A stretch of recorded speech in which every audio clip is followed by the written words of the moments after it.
It was 1969 when the caretaker drove into Hood River and met an old man who sold plums, a man who could neither read nor write, a man who knew how to grow and love his plum trees.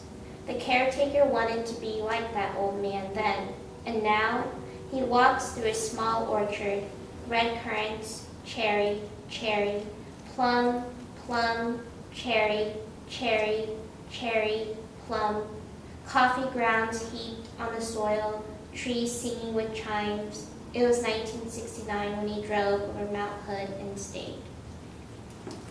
The only thing he had left was to see if it was true. Diane brought home The Perils of the Peaceful Atom by Elizabeth Hogan and Richard Curtis. Here we were, bringing new life into this world. Our daughter had not yet been born, and I didn't have a critical awareness about nuclear power.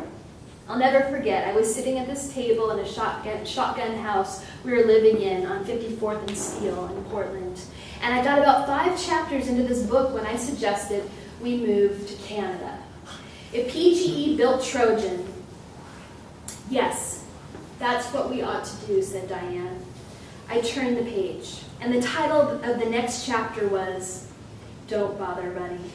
I was a rat in a corner. I'd been halfway around the world, drove boats for the war in Vietnam, but only just then, while reading this book, did I realize that, by God, the earth really was a closed life support system.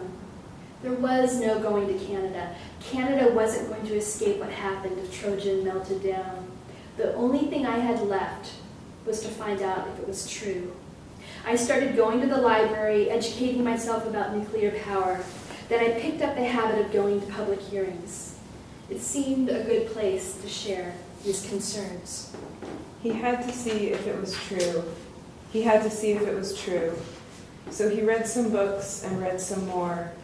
He had to change what it was he knew.